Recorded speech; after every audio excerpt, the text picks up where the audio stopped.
Bismillahirrahmanirrahim. Salamun ala man ittaba'al huda. Uhayyikum tahiyatan islamiyah khairu tahiyah fil alam tahiyah. Ya salam. Assalamualaikum warahmatullahi wabarakatuh. Alhamdulillahirabbil alamin. Hadana li hadza wa ma kunna linahtadiya laula an hadana Allah. Asyhadu an la ilaha illallah wa asyhadu anna Muhammadar Rasulullah la nabiyya ba'da. Alhamdulillah teman-teman yang dirahmati Allah Subhanahu wa taala. Pada kesempatan kali ini kita dapat sama-sama bertafakur fiddin lagi. Kita sama-sama berjumpa dengan bulan yang mulia ini, bulan yang penuh ampunan ini. Alhamdulillahnya Allah masih memberikan kita kesempatan untuk hal itu. Banyak orang yang menginginkan hal itu, tapi nggak bisa. Nggak Allah berikan kita. Nggak Allah berikan mereka kesempatan. Dan alhamdulillahnya Allah masih memberikan kita kesempatan untuk hal ini. Alhamdulillah ala kulli hal. Assalatu wassalamu daimaini mutalazimaini ala habibina Muhammad sallallahu alaihi wasallam wa ala alihi wa sahbihi ajma'in, amma ba'du. Alhamdulillah teman-teman yang dirahmati Allah Subhanahu wa taala. Kita kembali lagi di pekan kedua ya. Udah lebih dari setengah bulan Ramadan. Kira-kira apa yang udah berubah dari diri kita yang tahu hal itu hanya diri kita sendiri ya. Ya baik, melanjutkan yang kemarin tentang Lailatul Qadar dan juga tentang nuzulul Quran. Kemarin kita udah ngebahas bahwa Al-Quran itu diturunkan pada malam Lailatul Qadar. Tapi apa yang dimaksud pada malam Lailatul Qadar tuh ada 3 pendapat. Yang pertama itu Al-Quran diturunkan dulu satu kitab penuh ke langit bumi.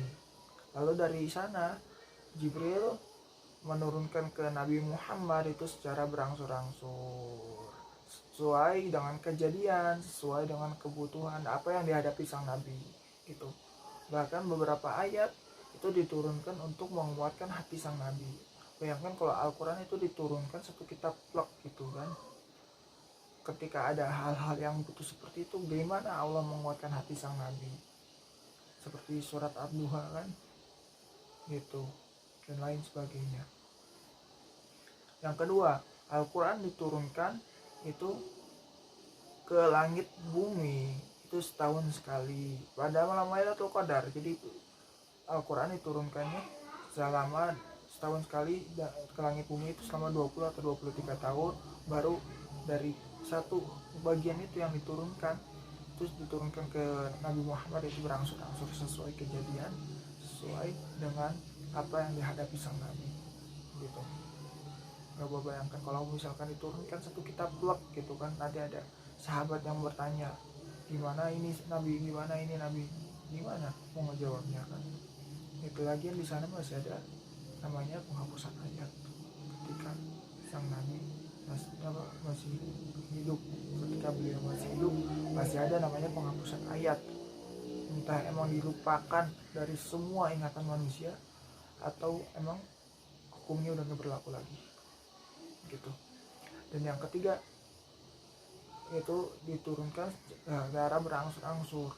Jadi apa yang disampaikan Jibril itu dari Allah langsung, gak diturunin ke langit dunia dulu. Nah gitu. Cuma pada awal penurunannya itu pada malam Lailatul Qadar.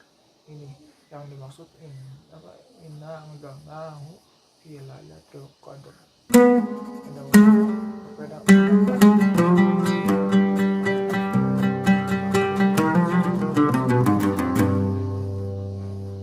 Allah a'lam bishawab ya. Ini balik lagi. Karya ini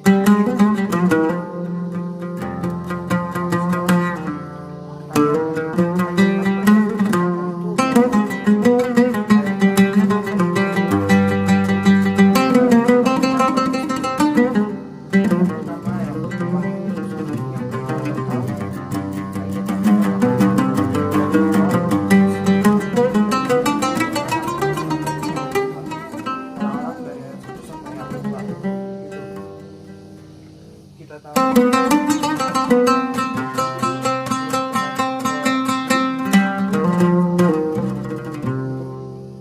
dengan wujud aslinya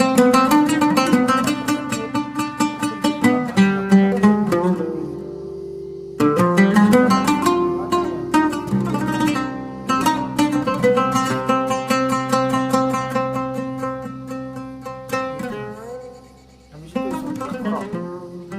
Padahal Nabi Muhammad nggak bisa baca. Ada Bukhari, kata Nabi Muhammad, mana? Itu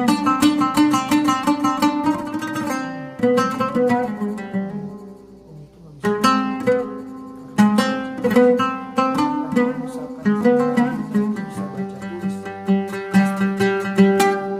banyak yang mengatakan bahwa Al-Quran itu buatan Nabi. Jangankan kayak gitu ya, yang bukti nyatanya aja ketika Nabi Muhammad yang kita kenal ya, itu ummi, nggak bisa baca tulis, pasti banyak orang yang mengatakan bahwa Nabi Muhammad penyair.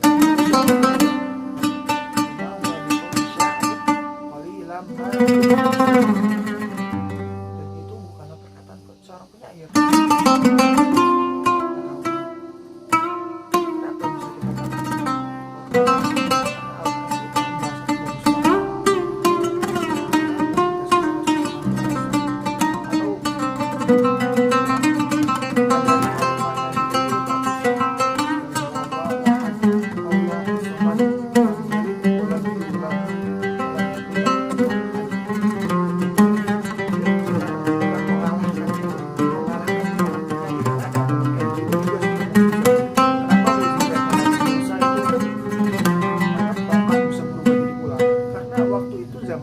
Zaman sihir. Jadi apa yang diturunkan sebagai mukjizat kepada Nabi Musa untuk mengalahkan sihir-sihir yang ada waktu itu, gitu. Kenapa zamannya Nabi Muhammad justru mukjizatnya itu Al-Quran? Karena zamannya zaman penyair, gitu. Jangankan zaman Nabi Muhammad, zaman kita aja masih zamannya penyair. Penyanyi juga itu penyair kan, gitu. Sampai sekarang juga masih zaman penyair. Dan ini yang menjadi bukti bahwa Al-Quran itu relevan sepanjang zaman ya. Relevan gimana? Waktu zaman Nabi Muhammad, zamannya penyair hebat, penyair ulung, Al-Quran mengalahkan syair itu dari kata-kata Al-Quran. Bahkan Al-Quran sendiri mengatakan, Allah mengatakan dalam Al-Quran ya, di surat Al-Baqarah, kalau misalkan ada kitab yang lebih hebat daripada Al-Quran, yang lebih benar daripada Al-Quran, ditantang manusia, datengin panggil semua kawan-kawanmu, semua sekutu-sekutumu untuk menyaingi Al-Quran, kata Allah dalam Al-Quran surat Al-Baqarah, gitu. Kalau emang Al-Quran ini bukan kitab yang paling hebat, bukan kitab yang benar, datengin, coba buat semisal Al-Quran, kata Allah. Itu Nabi Muhammad aja yang ummi aja masih dikatakan penyair, apalagi kalau nabinya bisa baca tulis. Terus bagaimana Al-Quran ditulis? Bagaimana Al-Quran ditulis? Nabi Muhammad itu sekretaris. Siapa salah satunya? Zaid bin Sabit itu sekretaris Rasulullah, tapi banyak juga yang lainnya. Cuma ini sekretaris bakonya gitu, sekretaris stafnya. Bahkan ketika bukan tentang wahyu doang, bahkan tentang urusan negara, Zaid bin Sabit juga sekretaris Rasulullah, gitu. Jadi Nabi Muhammad datang satu ayat kepada sang Nabi Muhammad manggil sekretarisnya, ditulis sama sekretarisnya, kata Nabi Muhammad bacain, kalau ada yang salah diulangi lagi bacanya, gitu waktu penulisan ayat Al-Quran. Nah itu yang pertama, tentang yang Iqra bismi rabbikal ladzi khalaq. Yang kedua yang kedua itu surat Al-Mudaththir. Kok surat Al-Mudaththir? Bukankah itu surat yang kedua? Iya, surat kedua yang turun, ayat kedua yang turun, surat kedua yang turun. Kenapa Al-Mudaththir dijadikan? Kenapa ada ulama yang berpendapat bahwa Al-Mudaththir itu ayat pertama yang turun? Karena ulama ini memisahkan antara ayat surat yang mengangkat sang nabi menjadi rasul dan nabi dan rasul. Dan ayat yang pertama kali turun, Iqra bismi rabbikal ladzi khalaq, ini adalah ayat untuk mengangkat sang nabi. Setelah terjadi banyak lama vakum, lumayan banyak ada vakum turun wahyu, nggak ada wahyu lagi turun selama beberapa selang waktu, turun ya ayuhal mudaththir. Maka ulama mengkelompokkan bahwa ya ayuhal mudaththir ayat yang pertama kali turun, surat yang pertama kali turun. Dan al-mudaththir diturunkan nggak kayak al-alaq, nggak sebagian ya gitu. Ya ayuhal mudaththir qum fa'anzir. Nah, tapi ada yang ketiga berpendapat bahwa yang pertama kali turun itu justru Al-Fatihah, kan Al-Fatihah Fatihatul Kitab. Tapi ada lagi yang berpendapat bahwa yang pertama kali turun itu Bismillah, Bismillahirrahmanirrahim, baru Iqra bismi rabbikal ladzi khalaq. Allahu a'lam bishawab. Tapi para ulama lebih setuju, lebih mensahihkan pendapat yang pertama, itu Iqra bismi rabbikal ladzi khalaq gitu.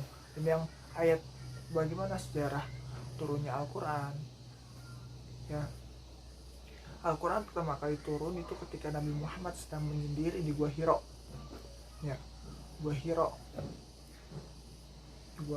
Jadi ketika itu Nabi Muhammad lagi bertafakur, lagi menyendiri dari carut marutnya dunia ketika itu. Iya, carut marutnya dunia. Gimana maksudnya? Jadi zamannya Nabi Muhammad sebelum diutus jadi nabi itu zaman-zaman jahiliyah. Nabi Muhammad udah nggak serk sama kejahilian yang ada gitu. Coba bayangin, kan haji sama tawaf tuh syariatnya Nabi Ibrahim ya gitu. Tapi zaman jahiliyah itu masih tetap ada. Cuma orang yang mau tawaf, orang yang mau haji itu telanjang. Gila, bayangin. Gak usah dibayangin, udah biarin aja. Aduh, astagfirullah. Itu keabsurdan dunia waktu itu. Wah, nggak jauh beda sama sekarang ya. Tapi ya justru disitulah kenapa sang nabi diutus. Justru emang Rasul tuh diutusnya pada waktu zaman udah ancur-ancurnya agama, udah mulai gak beres dunia, diutus seorang Rasul begitu ya. Nabi Muhammad menyendiri di Gua Hiro, datang Jibril, itunya asli wujudnya kan, yang kita tahu di suatu ketika di Madinah Nabi Muhammad pernah didatangi seorang pria putih banget, musafir gitu kan, pakaiannya putih, semuanya serba putih, kelihatannya dia tuh musafir tapi nggak ada bekas-bekas kena debu atau apa gitu. Nanyain kepada Nabi Muhammad di majelis duha. Nah itu hadis Jibril.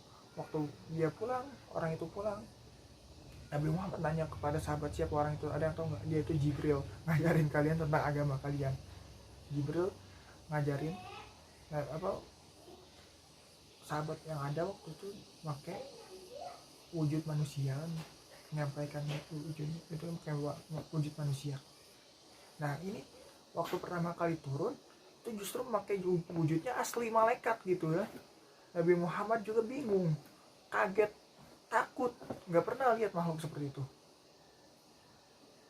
Nah, Iqra ma ana biqari, Iqra ma ana biqari, Iqra ma ana biqari. Sebenarnya waktu Iqra ma ana biqari dipeluk Nabi Muhammad, suruh baca lagi, nggak bisa, saya nggak bisa baca, dipeluk lagi, suruh baca lagi, nggak bisa, saya nggak bisa baca, dipeluk lagi. Udah 3 kali baru Jibril itu bacain ayat yang itu, Iqra bismi rabbikal ladzi khalaq gitu, khalaqal insana min 'alaq. Itu ayat yang pertama kali turun. Nabi Muhammad ketakutan bukan main, ketakutannya juga kaget, bukan ketakutan karena apa juga ya. Balik ke rumahnya, ke Khadijah. Udah beberapa lama, semakin waktu Nabi Muhammad jalan di suatu jalan, Nabi Muhammad ngeliat lagi Jibril, wujudnya yang asli, cuma ukurannya ukuran aslinya, duduk di antara langit sama bumi pakai suatu kursi. Katanya manggil Nabi Muhammad, wahai Muhammad, wahai Muhammad, takut lagi Nabi Muhammad, balik lagi ke rumahnya. Kata Nabi Muhammad ke istrinya Khadijah, zamiluni, selimuti saya.